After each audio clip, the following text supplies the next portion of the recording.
Peter Tamte from Theory. How you doing? I'm good, Peter. How are you? Good. You've been around this business for a very long time. I have been, yeah. Started with the Mac back in the day. Yeah, back in the day. I started Macsoft in 1993. Yeah. And you did all sorts of stuff with Macsoft.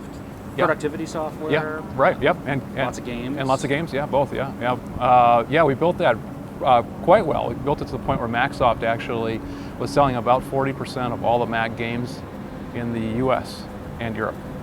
That's amazing. And now, different world. Theory is a completely different world. Yeah, it is. Yeah, it is. So after over the years, I've been frustrated that I can't. I have this stack of notebooks in my house, and I can't take them with me. And so when the tablets came out, I thought this is my great opportunity. But I was frustrated because note-taking apps weren't really getting it done for me. And so, the last couple of years, I've spent all my time just working on building productivity software. Now, there are a lot of note-taking apps available for hundreds and hundreds. It's a big category. Yeah. Your project, or your latest product, is NoteSuite. Yes, that's right. And what makes NoteSuite different from everyone else? Well, most of us take notes in one app, manage to use another app, annotate documents, read documents in a third or fourth app. None of these apps share information anymore, right? Right. And also, you kind of lose track of where everything is. And I thought, wouldn't it be nice if people could just stay on top of everything together in one app? And so we created NoteSuite. So NoteSuite lets you take notes, manage to-dos, clip web pages, read and search documents, including Microsoft Office files, and then annotate almost anything right there inside of the app. So you don't have to switch to a different app to annotate that, to sign a Microsoft Word document or mark up a PDF. You can do all of that together in the same place where you're keeping track of all your priorities and taking notes. And what makes it different, though, from the other apps that do similar things? What makes it really... Sure. Well, there is no other app that lets you take notes, manage to-dos, clip web pages, read and search documents, annotate everything in one app. In one app. Yeah. Now, what we've done is it's almost like you go out and you buy the best note-taking app, you go buy the best task management app, you buy the best PDF annotation, and you put it all together into one app. And that's kind of what we've tried to do. See, the problem is you can't do like a little mini notes app, a little mini to-do app. You got to actually go all the way with each of these different categories to solve people's problems, right? And so that's why we call it NoteSuite, is because we're trying to communicate it's a suite of 5 different tools together in one app. Now, one thing that really frustrates me about some of the popular ones out there is that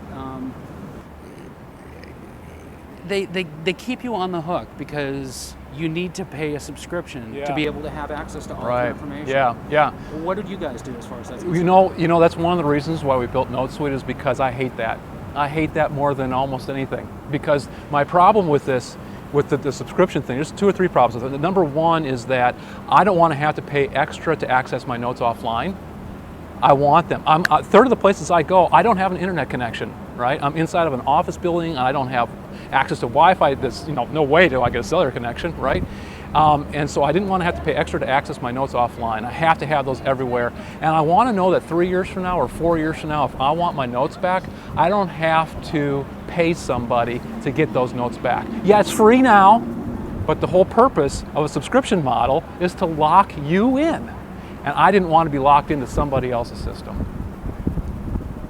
So there's no fee to use the syncing component here of NoteSuite. Yeah, right. So we use iCloud right now for syncing, and then we're also going to be introducing syncing on a couple other services as well. But none of them are ours, and that's part of our point. Is we want you as a user to be completely independent of us. We're going to sell you an app for a one-time fee. Once you got it, your notes are yours. You're not renting them from somebody else. You own those notes. They're on your device, and then you can use and pick your service that you want to choose to sync them across devices. So who are you targeting this towards? Who do you think your user is? Interestingly enough, we're finding in the work that we've done so far, we're finding that it's certainly professionals, people who use it in their work, especially those who are on the go a lot, but not necessarily just on the go in terms of traveling, but on the go inside of their buildings from place to place. And then also students are a huge category for us, and then the third is moms.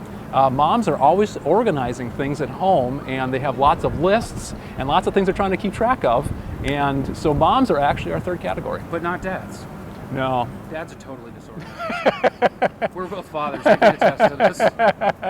This is true. This is true. We'll It's let a the good moms thing do my it. wife is way more organized than I am. That's right. Yeah. Yeah, mine too. You know, she does the heavy lifting when it comes to actually trying to organize stuff. So it sounds like she needs NoteSuite. You know what? She already uses it, actually. Fortunately, she's a beta tester for us. No, I'm talking about my wife. Oh, well, great. Give me her UDID. So, is NoteSuite available now?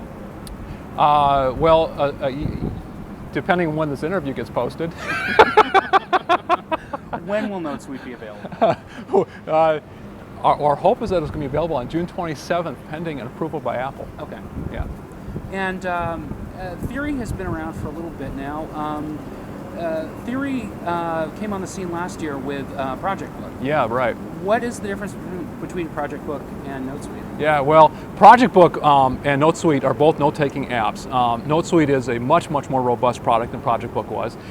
When we released Projectbook, it became the #4 best-selling paid iPad app the day it was out, and for the next week or so, it was in the top 10, #1 productivity app. And from that, we got thousands of people who communicated information back to us about what they really wanted to see in a note-taking app. And so we've adopted all of that feedback and considered the reviews from professional reviewers all over the place, and said, you know what, I think we've got a really good handle on how we can solve some of the biggest challenges in keeping yourself organized. And the result of that is NoteSuite. Now, what about people who don't just use the iPad or the iPhone to organize themselves? Yeah, you know what's great is the NoteSuite now will ship simultaneously on iPad and on Mac. So if you're a Mac user, you'll be able to synchronize everything with... Absolutely. And it's just automatic. You know, the great thing about iCloud, you push a button inside of NoteSuite, you're syncing. That's it. You don't have to enter in a password or all that nonsense. You just push a button, boom, you're syncing. And is NoteSuite going to be available in the Mac App Store, or...? Yes, NoteSuite will be available in the Mac App Store and in the iPad App Store as well. Mm-hmm. Very, very cool. Well, thank you very much for talking to us today. All right, thank you. Actually, why don't you tell people, first of all, where you can find more information about your... NoteSuite.io. NoteSuite.io. You bet.